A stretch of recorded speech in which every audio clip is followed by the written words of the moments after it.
Well, welcome back. It's Pauline from PQW again, and we're at episode 3 of Stars Ahoy little class, where we've been strip piecing 4 blocks straight onto our backing and our wadding. We've joined them together with our spacer strip. We've made our star points. We've put our strips through the sasher tool, and look, we've got stars. But I just want to show you a couple little tips. When I join this spacer strip between the 2 blocks, we need these to run exactly even. So what I do is I get my ruler, I lay the blocks out and I align this up exactly, and I put a reference so that when I join this block, this set of blocks on, I'm going to make sure this edge of this star point is lined up with my reference line there and lined up here, and that's where I'd use a pin to pin that in place. So now we know that they're running exactly straight to each other. So now we've made our long sashing up. So if I was going to put a lot of blocks in a row, I'd be making a lot of these stars to connect between each set of blocks. But just a little tip to get this all lined up even. We're going to come back and use the Roxanne glue, and we're just going to put the glue along this seam. Then we're going to line up the edge of that black and white with the edge of the green. And if you have to stretch it out a bit, do so. Line up your points, line up that edge. Then what I do is I use the clover fork pin, and I'm going to pin. So I'd be normally, if I was you, I'd be at my ironing board doing this, pinning into the ironing board. So deep down into it, so those pins hold those points in place perfect. Then flip back this side and do the same thing, because we want that star to be absolutely perfect. So these little tips will help you get the finish that I always get. Now we're going to line that one up, line that one up, just set it out there nicely, matching that point. And the glue allows us to adjust accordingly. We can do a bit of fudging with this glue. It's like putting something in place with cement. It's there, but the glue's not like cement. It washes out when I wash the quilt. All this glue washes out. But it holds there beautifully while we do all of that stitching. So come back with 2 more pins and pin here. Now I always do that star crossover first. Now the thing we'll do next is we're going to glue all the way through here on both ends and press that. Then we're going to go to the machine. Normally I would stitch these sashings on first before I put this piece on, but just for the sake of time with the lesson, I'm going to go to the machine when I get this glued on, and I'm going to stitch really close to the edge of that sashing, right on the edge. So I'm going to use the open toe foot and move the needle position over, which we'll show you in a moment, and we stitch down both sides. Then we're going to put the quilting design on and quilt it. But normally what is easiest for everybody, once you join 2 blocks together, that's when I'd quilt this. Then I'd join these 2 blocks together and quilt this. Then I'd put the spacer strip in, so then all I had to do was quilt this. But I just wanted it together so you could see what we're up to. So I'll finish gluing this now, and then I'll meet you at the machine to show you how to move your needle over to be able to stitch really close to the edge. So now I've got the mono poly thread on the top and the bobbin, but you use whatever threads that you would like. But I've got the inside edge of my open toe foot right up against that white edge of the sashing. And I've moved my needle over 4 positions, so the needle is just catching the edge of the white. And as I sew, I'm not watching the needle, I'm watching the edge of the foot. So you can see the edge of the foot is snugly up against that. And that allows me to do a really nice straight row of stitching. Now if I had a different colour thread on here, if I had white thread it would show up on the green, so using the clear thread it doesn't show up. And you just keep sewing down each of those edges of your sashings, and that's how simple it is to put that on. So now we're going to now go and put our quilting design on and discuss a little bit of the quilting with you. It gets really exciting now. So hang on till I finish sewing this last little strip, and then we will put that lovely quilting design on and show you how easy it is to quilt a design once you do it under my control quilting technique. And these are all the little things that you can learn in classes like this. There's no right way or wrong way to do these things. You've just got to find a way that suits you. And this is what suits me when I'm making quilts. So, right, finished off now. And now we're ready to put that nice design on. I'll trim the threads and everything back a bit later on. So as we said in the very first episode, and you can see how flat that looks, it really sits nicely for you, and you've got that lovely featured star. Now at the beginning we discussed what we were going to quilt, and this is your choice. I chose to use the set M templates. As I said, the other one's on the back, but I found it was a little bit too wide to fit that sashing. This one here fits the sashing perfectly. Now, if you're using a template, and what I did when I quilted my first set of blocks, I drew the width and the length of my sashing on a piece of paper. Then I used the template to see whether it was going to fit up there perfectly. Because if I needed to do some adjustment, I'm better off doing the adjustment on the paper than on the fabric. So this is the way I started it, just like so. And you can see from width to fit width, it fits in there perfectly. And with your bowhin fabric marking pencil, now I'm using the grey lead, so I'm not going to press too hard, because the harder I press, the darker the line it is, and the harder it is to wash out. So we only want a faint enough line that we can see it under the needle of the sewing machine. So don't press too hard. Let's see which way I'm going to go here, whether I'm better off going this way. No, I'm going to go this way. I feel that fits it better. And we're just going to mark through each one of those holes. Now, notice I'm holding the pencil upright and I'm drawing towards myself all of the time. If we lean the pencil to the side or go backwards and forwards, that's when you're going to break the lead. So always upright, draw towards yourself. Just keep drawing towards yourself, and I never have trouble breaking the lead. It's only if I lean it to the side, because it's a very fine lead. Once it hits the side of that template, it will break. So there's my design. Oops, you can see I missed a couple of lines there, so I put the template back on, line it up, come back and put my lines on. Now I've got the complete design. Now I'm going to flip this over and fit this one in here. Oops, yes, there we go. So now I'll just draw that one in.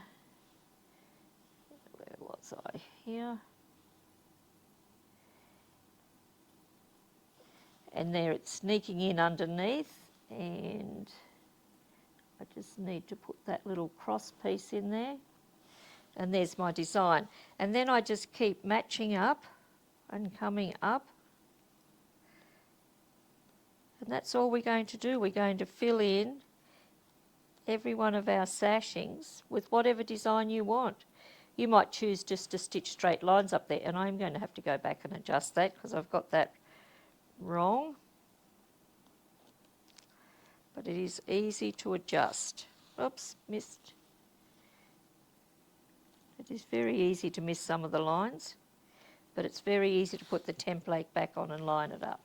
Now with the eraser on the end, you can erase these lines out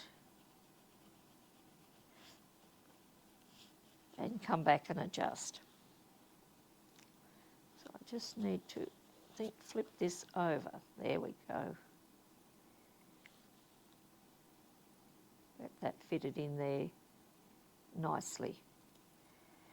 So now I'm ready to go to the machine. I'm going to change my thread. I'm going to put a white wonderful thread on, and I'm going to now stitch on these lines. Now this is a bit of a tricky pattern. We can stitch up, up, up, up, up, and then, oops, I missed a line there. Then we can come across and we can come down. We don't want to stop here. We don't want to stop and tie off threads. That's why I'm using the wonderful Deco Bob, because it's a really, really, really fine thread. So I can stitch back over a previous line and keep going. So we can stitch anywhere, and then if we get lost, we just keep stitching back over a previous line of stitching. So let me go to the machine, change the thread, and I'll get you started with the quilting. And then I'll show you the finished project that I've got, and we'll show you a completely finished quilt so that you could see how you could join all of these blocks together to make a very interesting quilt for yourself. So let's go to the machine. Now you know when you're going to take a thread off the machine, don't pull your thread backwards. Cut it at the top. Your thread should always only be pulled forward, never backwards, because you can wreck your top tension if you pull your threads backwards through the tension. Take that one off. We're going to put the Deco Bob on.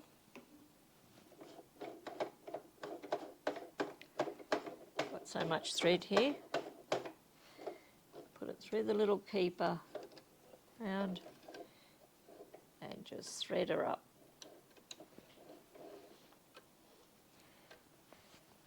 Now you know to put your pressure foot down before you thread your needle, don't you? I hope so. Now I've got a needle threader on my machine, but I'm trying to make my eyes see the eye of the needle, because I'm trying to keep my eye focused better, because it is getting a little bit bad. So I think I need to keep using the eyes to thread that fine needle. Now I'm going to put my needle position back to the centre. It's in the centre. I'm going to now use the open toe foot. So you see from the start to the finish of this little project, I've had the same foot on the machine. Now I'm going to adjust my stitch lengths to 3, because we're quilting through all of the wadding, the backing, the sashing. So we're going to increase the stitch length. Now the other thing that we're going to do, and this is where you'll have to read your manual of your sewing machine. We're going to need to release pressure off this foot, off our sewing foot. Now I've just come back from America, and I found over there that they call releasing pressure off the foot releasing tension off the foot. So it's either releasing the tension off the foot or releasing pressure. Now don't get tension off your foot confused with your top tension for your threads. It's nothing to do with threads, it's about releasing pressure. So you need to look in your manual, because if I tried to quilt this without releasing pressure from the top, I'm not going to be able to get around those curves without stopping and lifting the pressure foot. So it gives me a control stitch length, but I'm not having to free motion quilt. So it's just another way to quilt, and it's what I love to use. So my full pressure on this machine is it's around 75. I'm going to bring it down to 11. So the full pressure on your machine may be 8. You'd probably bring it down to about 3. You've just got to look at your numbers on your machine and figure out whether your machine will do this or not. But it is such an easy way to quilt. So let's get started. I'm only going to do a little bit of quilting, because it's going to be up to you to be able to figure this out on your machine. So you can see the advantages I said earlier on in the lesson. Normally when I join 2 blocks together, that's when I'd quilt that sashing. But because we have joined the 4 blocks together, I have to roll it up a bit. Now I'm just going to control it from the front. And I'm just sewing down all of these lines. I've still got that slippery mat on that's allowing that fabric to just glide under the needle.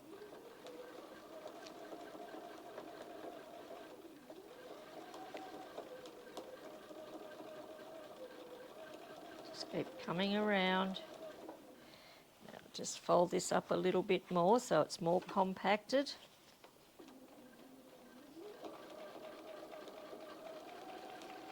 Come down into the point. I'm just going to put my needle down and lift my pressure foot so I can swing this around. Now I can come up through the centre. So this is all you have to do to allow yourself to be a really, really nice quilter. Just glide the fabric. Don't sit over the machine like this. Don't put too much pressure on it. You don't need that. Just glide it from the front. And see how light my hands are on this?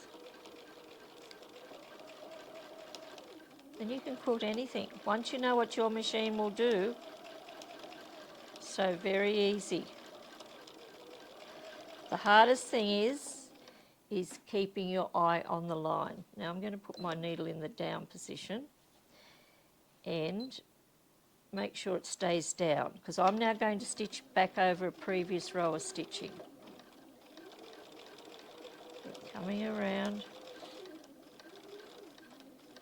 Stop, lift the pressure foot and pivot this around.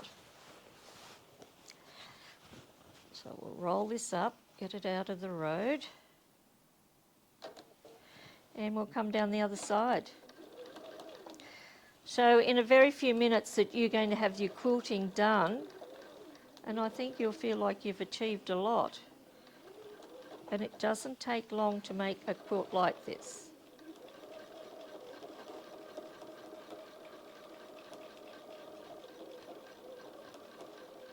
If you run off the line a bit, it's not going to be a bother, because when you wash your quilt, if you only draw your line very faintly, that will wash out and it won't harm your fabric at all. So we'll come back down to here, put the pressure needle down, lift your foot. Now we're going to come and I'm just going to do a little bit of backtracking for you. So I'm coming back over this one. Now I don't have to lift the pressure foot because I haven't got enough pressure on there that's going to make it squish up. One more stitch, swing it around. So you can see where it would be easier if we had have done it just when we joined two blocks together. But that's how you're going to continue to quilt your piece and create something special. And I call it Stars Ahoy because when you see the finished quilt, you'll understand that there's lots of stars in it. So thank you for joining me. Go to our website, www.pqw.com.au, and have a look at all of the tools that I've used in this program. You can get your wadding. We've got bundles up there for you. There's lots of exciting things happening. And hopefully I'll join you again in another class real soon. So it's bye from Pauline now at PQW. Bye.